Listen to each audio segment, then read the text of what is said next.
Welcome to The Victory Show. Hey, Victors, welcome to this episode of The Victory Show. If this is the first time you're joining us, I'm Travis Cody, best-selling author of 16 books and the creator of Bestseller by Design. I've had the privilege of helping hundreds of business consultants, founders, and entrepreneurs write and publish their own best-selling books. Along this journey, we've discovered a fascinating pattern. A lot of businesses hit revenue plateaus, usually around $1 million, and they struggle to break through it. So on this show, we sit down with some of the world's most successful founders, CEOs, leaders, and business owners to uncover the strategies they used to overcome those plateaus and scale their businesses to new heights. More importantly, how you can do the same. So get ready for some deep insights and actionable takeaways that you can implement in your life and business starting now. Now, today's guest has walked both sides of the business world, from the structure of corporate life to the fast-paced, often unpredictable world of startups. Brad Messer is a acquisition professional who started his journey in the traditional corporate sense, but along the way realized that chasing startup ideas without the right support system wasn't the path that truly fit.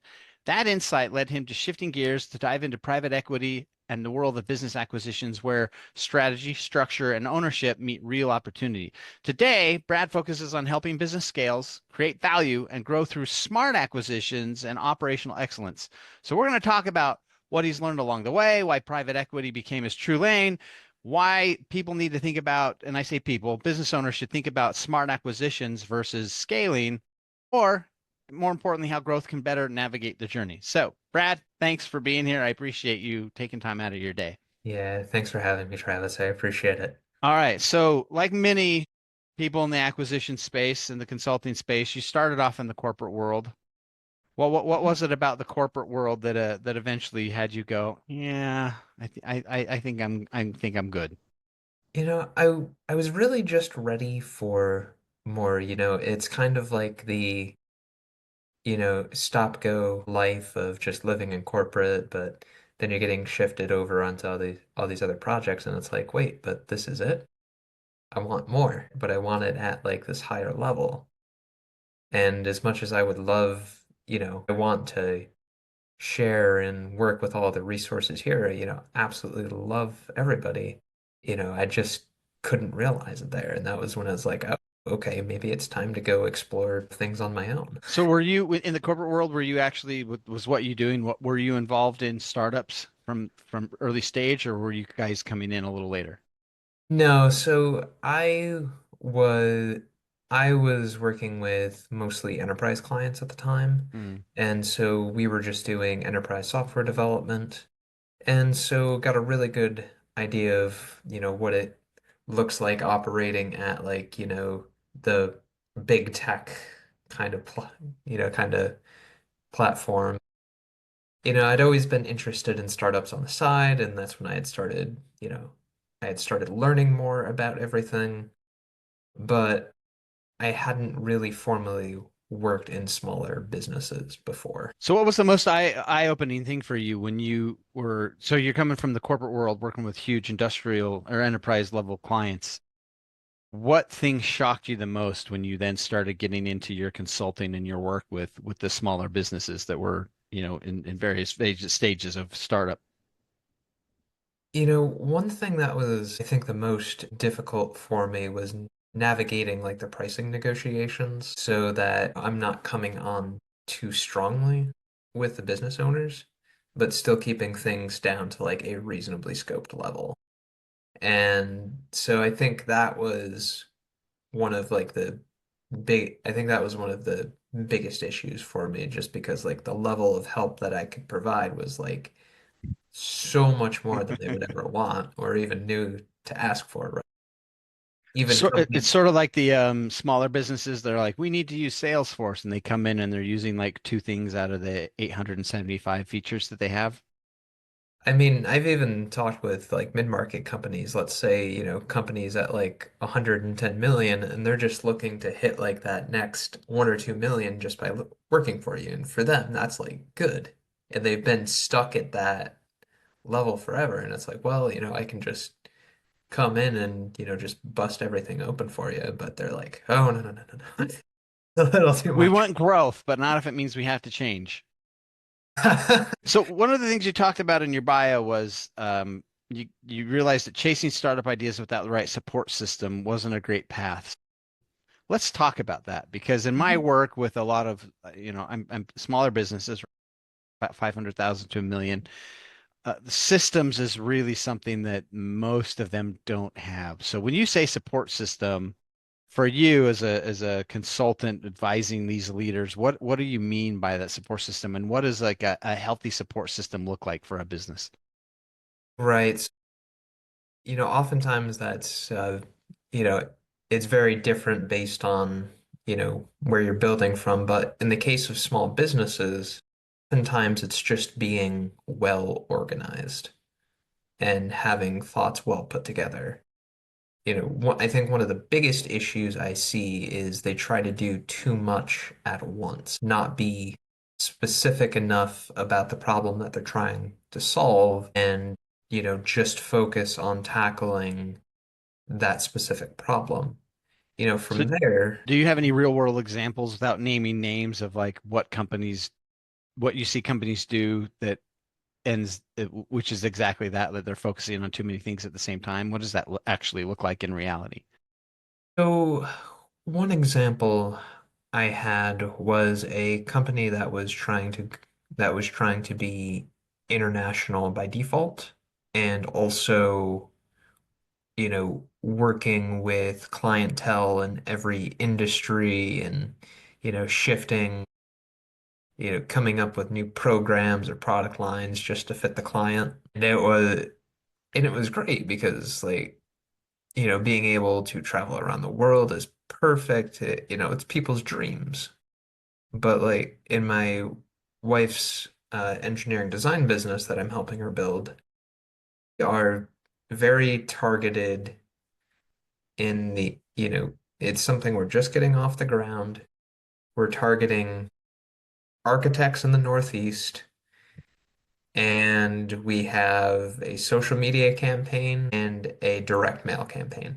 And that's it. We just let it churn. Yeah, that's pretty specific. That's a pretty specific audience. Yeah, and I think oftentimes the trouble, especially very early on, it's like, okay, well, I have the skills to go deliver at that super high level, but, you have to dig in and start building your initial niche and then land and expand pretty much.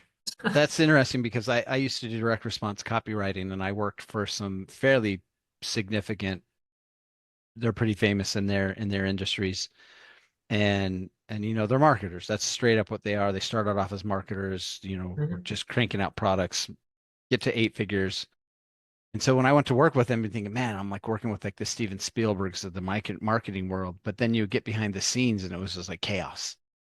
And that was Oh, my first indicator where I was like, oh, this like being able to make money through marketing and good sales copy is a skill. And then running a functional business, that's another skill. And a lot of times with yeah. online, because the barrier of entry is so low, a lot of people equate, well, I'm really good at making money because I'm making 8 to 10 million a year. Therefore, I'm a good business owner. And you're like, no, no, these are two completely different skill sets.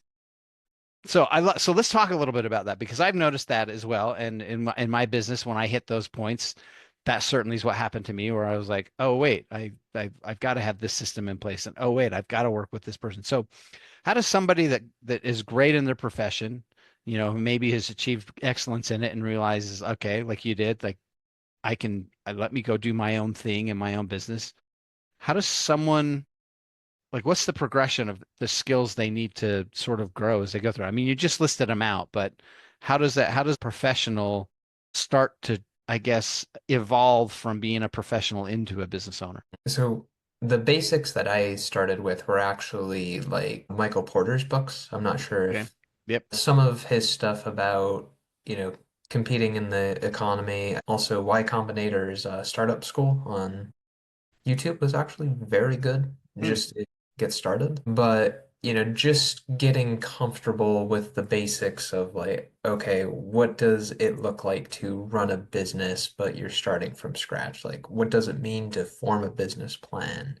What does it mean to have targeted financials, marketing and sales? What do those look like at the different stages? And, even at the inception, it's really just about a business is always an idea of a problem that you want to solve. And so, you know, oftentimes it's helping the prospective business owners just through the idea formation and then, figuring out, okay, who am I going to sell it to? What kind of money can this make? You know, getting the pricing schemas, making sure they're talking with enough people before they just like take the jump. So, that's kind of the start. And then, once you've gotten to like about 500,000 and 1 million, it's like, well, okay, you've done enough to validate the idea. It's well out there. Hopefully at that point, usually you've built pretty good word of mouth and that keeps recurring business coming into you. And, depending on word of mouth is good enough just as like a solo channel that you can actually get to about 10 to 20 mil just off of that. You just have to go and keep meeting, you know, the the bigger players in industry, and then you just keep growing. So, at that point it's like, well, do you want to keep growing? Are you good enough where you're at? And why? But also, one of the reasons to keep growing, it's harder to run a business when it's smaller. Hmm. You know, you're going to be spending more hours than if the business were bigger and you had more people to help.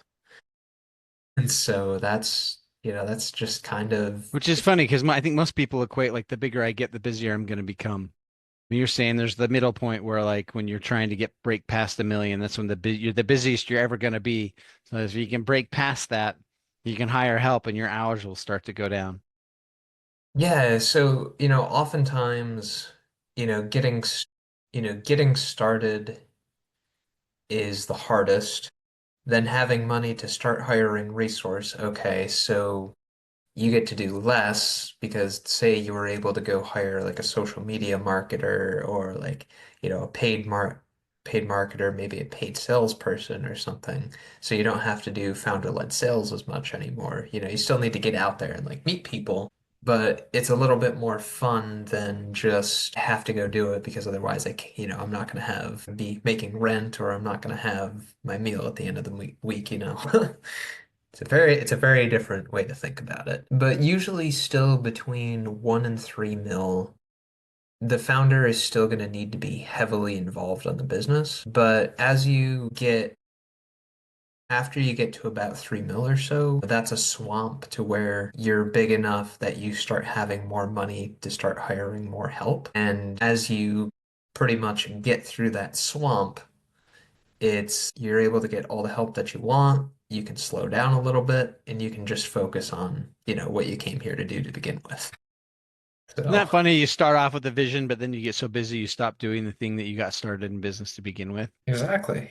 So, for example, I got started on my own in part because I wanted to write like very industry specific, very research oriented AI models. Then I had to learn everything along the way and I got sidetracked. So, All right. So what I love about this is you start off, you come into the acquisitions game, and eventually you scale that down because you're realizing, man, like the best use of your time is working with the actual just the founders and the directors, helping them get sorted. So can we talk a little bit about that? Like at what level would it make sense for someone to bring you on?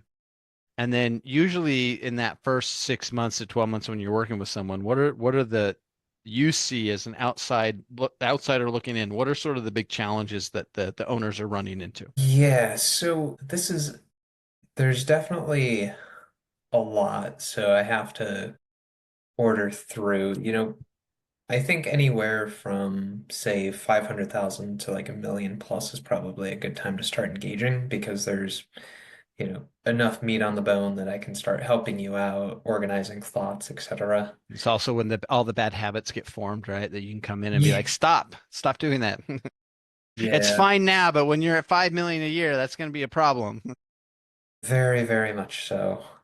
Within the first 6 months, usually we're going to make sure, okay, the business is focused enough, you have good, stable revenue that's not just coming from, 4 or 5 clients. Like you want to have very diversified portfolio coming in. So if one leaves, you're not going to implode. So usually see that, hopefully at the very least, you having good relationships through word of mouth is necessary. Hopefully you also have a level of a marketing campaign going on so Mm. that it's starting to build out for you more. We're going to need to look at the marketing channels based on the industry that you're in. Some are a little bit more, some are a little bit more relationship oriented. They like construction. E-commerce is just like, well, I don't really need to know all of my customers. They just need to buy, click, and pay. So very, very different marketing strategy there. We're typically going to see that hopefully focused hopefully well focused within like a specific geo. Don't try to tackle the whole world at once. Take a small slice of it. It's so interesting how people they think if they can go as broad as possible, it'll actually be better, right? But in the long term, in many instances, it ends up creating more problems than it solves. Oh, exactly. I mean, you got to figure a lot of small businesses are successful operating in just a very small region of the world. And they do just fine.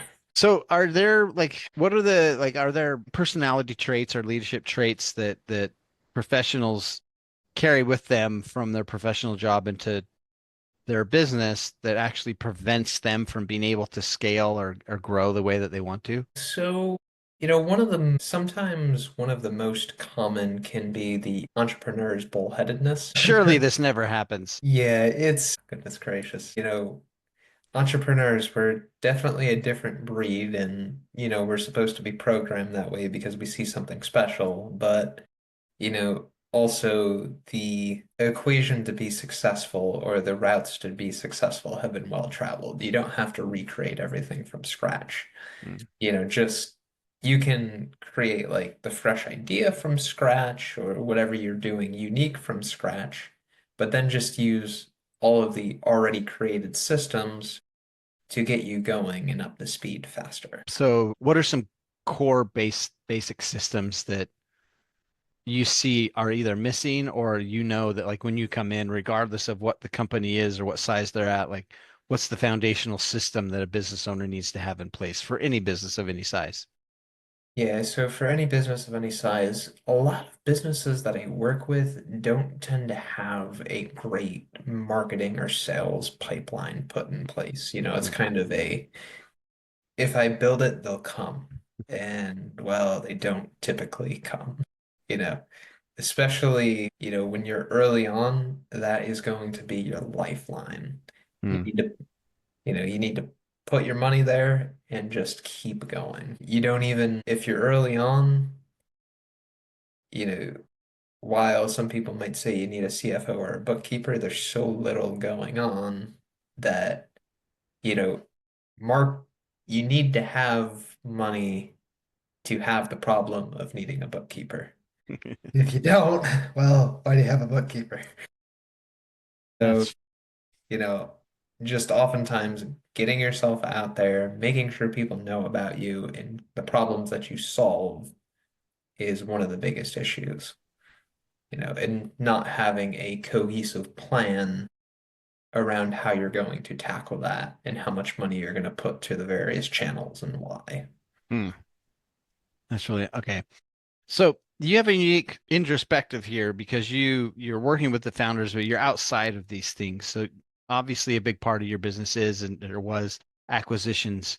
For you personally as an investor, when you're looking to grow through an acquisition, what specifically are you looking for? And then I guess more importantly, like Mhm. what makes something a good acquisition versus something you'd go, yeah, I don't know. Yeah, I always, so the more acquisition is a little bit different from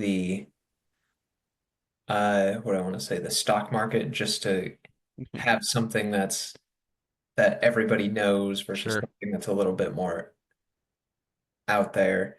The companies on the stock market have been well proven. They've been in existence forever, and you can stay as pretty much you can be as naive as you want, work with somebody that can help you build a portfolio, and you will live a perfectly comfortable life. But when you're getting into more of like private assets, you really have to be able to make sure that there's a good business plan. We have to make sure that the operations are solid, really great cash flow, good number of employees to allow for good fulfillment. We have to make sure that marketing and sales is very, well established within the business. We want to start I forget if I've mentioned financials at this point, but just everything has to be very well organized as though a professional was running the business. In businesses that I choose not to invest in, I'm typically seeing one or more areas within the business is just a mess. Nope. But in businesses that present very well and it looks like a professional has really, say if you're raising a child, do you let the child run wild or do you sit there and you nurture it? That's a good And analogy that I don't think anybody's ever really put to business before. I think most businesses I've worked with are, the terrible twos, right? Every week is a different temper tantrum of some kind. That's yeah, funny. That's a good analogy. yeah.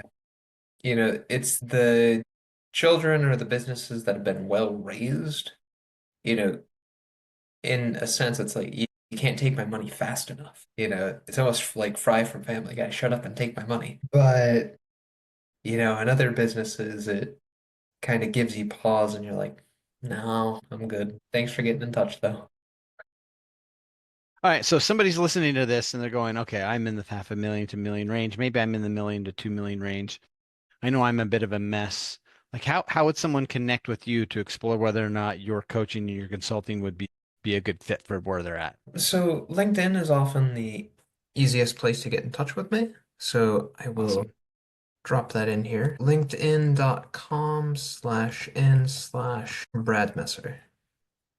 Pretty straightforward. All Yeah. right. I always like to wrap up every conversation with three questions. So if you could go back in time and give your younger self one piece of advice, what would it be and why? What would it be and why? Goodness gracious. Do the learning that you wanted to do on your own time and not get caught up in what other people think. That's a good one. What belief or mindset shift has had the biggest impact on your own personal success? On my own personal success.